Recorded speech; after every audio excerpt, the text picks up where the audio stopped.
Hello everybody, it's Niklas and welcome to this new video on Spline. And in this video we are going to see how to create transitions. It is a very interesting features that you can use with Spline. You can subscribe to this YouTube channels if you like the content. First link on the description, the complete course Spline 3D is available. So if you want to learn this software starting from scratch with the course structure, it will be on the first link on the description.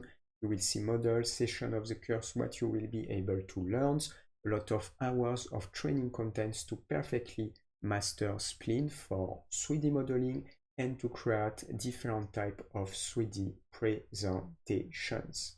Second link on the description, the website in link with this YouTube channel. You can discover software in these YouTube channels. And second link on the description, it is like an online school. You have a lot of graphic courses available and you can learn any graphic software. So we are going to start with the transition. Something that I'm going to do, it is to turn on my view here and I will create an element. So I will go on this area and I will create a rectangle. So I will click on the rectangle tools and I will start my rectangle here.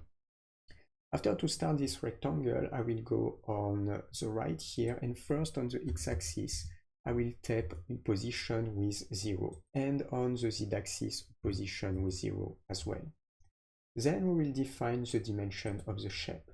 On the x-axis, I will define 200 and on the y-axis, I will define 400. Maybe I will invert, it will be pretty better for the view. So 400 here, and on this area 200, because if I define the same, it's not what I want to do. I want to create something like a 3D element, so I will put 400 and 200. You will understand what we are going to create, and I will define a corner value, and we will put the maximum at 100. So thanks to that, we have this circle here. I will define an extrusion, small extrusion, not too much. Maybe we can put 20. And I can define maybe a little bit bevel value, not too much. I will define maybe 6. And on this area, bevel side, 6 as well.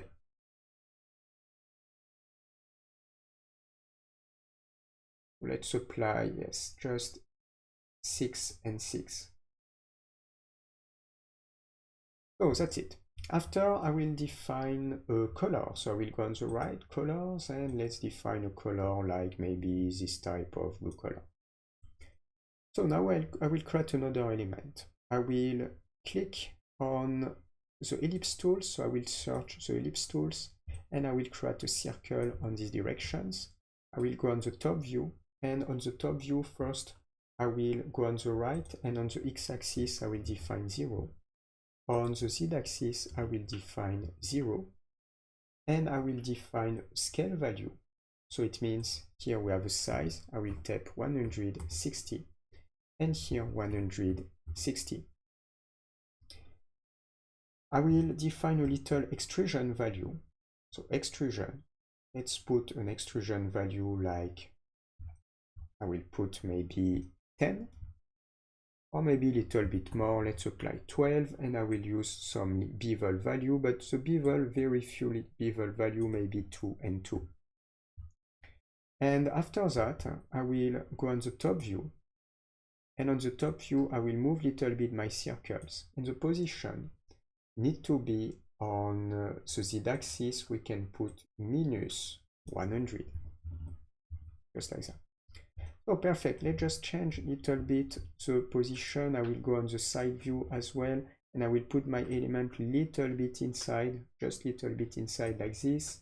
And for the position, I can put maybe, yes, 18. And I will be able to add a color. So I will turn around again. I want to show you all the process, and for the color, I will define something like this type maybe of yellow color. So that's it. So we have this element. So now what I'm going to do, I want to create a transition. So it means when we click here, we don't have any interaction. And I would like to animate this, create something like animation, so it means transition. I will go out here. And the first thing that I will do it is to select this ellipse. And when you go on the right, you can create an event with two different states. So concretely, we are state here. This is the state, my position by default. I will click on this view. So something that I will do, it is to create another state. I will click on plus. And from the base state, I will create a second one. And on the second one, I will change the position on the z-axis. On the z-axis, we will change the position to 100. So now I have two states. Concretely, if I select the base state, it's this one. And the second state is this one, as you can see. So now what I'm going to do, it is to create an event to generate a small animation. So I can click on event, and here we are going to see the event transition. You have also a lot of options that you can use. Something that we use the most, it is transition. I will click on transition here, and you need to, what will be the event? It can be from start, so it means when you will play the animation, or it can be when you use mouse press, when you click, for example, on your object, or it can be mouse up, mouse up. So what will be the point of base of your animation? Let's click on start, and here you can define the action. The target is the ellipse because it is a selected object. And what I would like to do, it is to create a transition from the current or the base state. Here the current and the base state, it is the same, but I can select base state to the other state, just like that.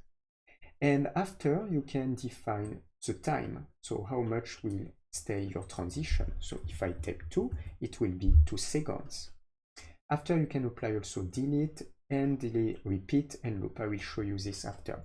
And after to click here, you can also define the interpolation. The interpolation, what is this? It is the how you can the speed to create the transition, what type of speed you want to have. If I select linear, it will be perfectly linear. So now if I click here and I play the animation, as you can see, in a perfectly linear way, 2 seconds, when we start here, we have this movement from the first state to the second state with 2 seconds. If I come back here and I will go back on this area, if I define, for example, just 1 second, I will click here and the animation will be only 1 second. If I select 4 seconds, the animation will be during 4 seconds. 1, 2, 3, 4. So as you can see, it's pretty convenient. Now, if I just come back to 2 seconds, I can change the type of interpolation here. So it is linear. So let's just change to make something different, like, for example, easing. And you can also move the point here. So if I do something like this, it will be slow and fast, slow and fast. Let's just click here, and it will be slow and fast, just like that. So this one is the interpolation mode.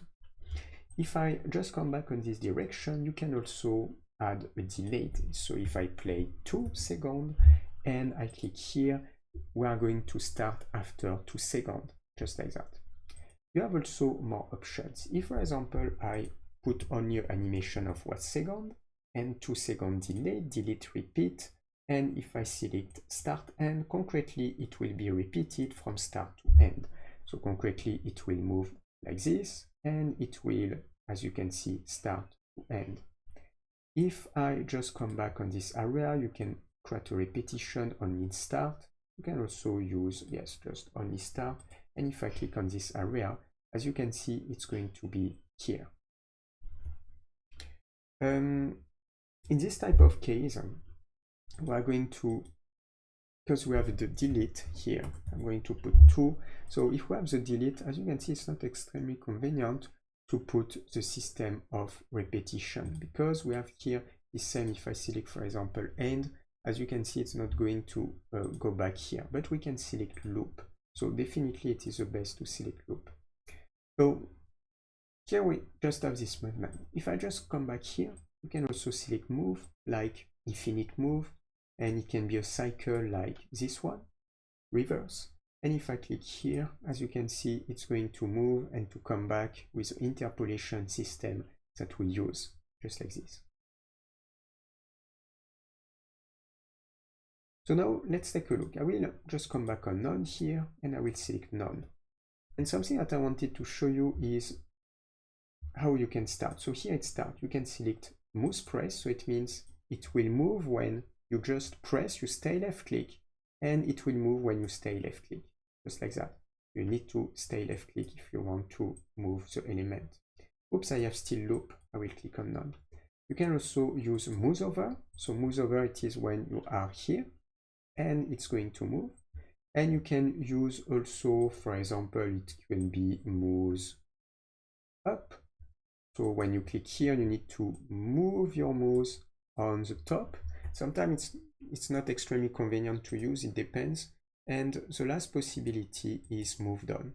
So you can click here, and when the mouse will arrive here and you just move on the bottom, as you can see, you will have this type of things. And if you come back to start, it will start just directly here.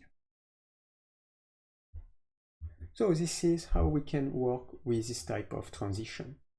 We're going to stop here for this video. If you like this video, subscribe to these YouTube channels.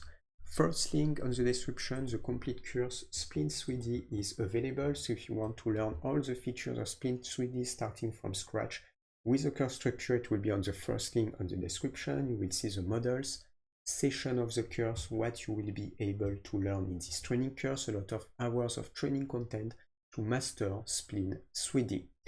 Second link on the description, the website in link with this YouTube channel. You can discover software in these YouTube channels.